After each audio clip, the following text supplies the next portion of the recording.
৭৮তম স্বাধীনতা দিবস ও ঋষি অরবিন্দের জন্মদিবস এবং অরবিন্দ সংঘের প্রতিষ্ঠা দিবস উপলক্ষে আজ ক্লাব প্রাঙ্গণে বৃক্ষরোপণ উৎসব, স্বাস্থ্য শিবির ও প্রবীণদের সম্বর্ধনা ও রক্তদান শিবিরের আয়োজন করা হয়।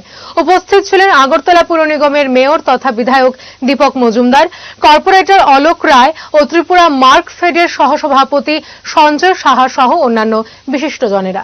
মেয়র বলেন, স্বাধীনতা দিবস অগণিত মুক্তিযোদ্ধাদের দেশের প্রতি আত্মত্যাগের একটি স্মারক। তিনি দেশ ও রাজ্যকে স্বচ্ছ রেখে দেশ সেবায় নিজেদের অবদান রাখতে এগিয়ে আসার পরামর্শ দেন।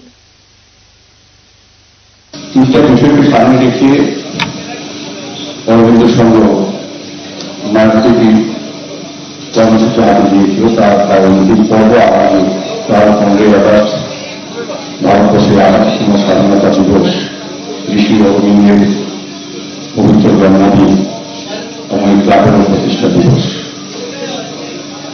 আমি প্রথমেই সবাইকে ধন্যবাদ জানাই, বিশেষ করে অরবিন্দ সংঘকে। অরবিন্দ সংঘ এই শহরের একটা বিশেষ জায়গা নিয়েছে, সামাজিক সংস্থা, সাংস্কৃতিক সংস্থা হিসাবে ক্রীড়াক্ষেত্র আমি বলব। আমি বিভিন্ন সময়ে অরবিন্দ সংঘের বিভিন্ন অনুষ্ঠানে আমাদের যারা আমন্ত্রণ জানায়, আমিও কৃতজ্ঞতা প্রকাশ করি। খুব ভালো ভালো অনুষ্ঠানে আমি উপস্থিত থাকতে পারি, অংশগ্রহণ করতে পারি।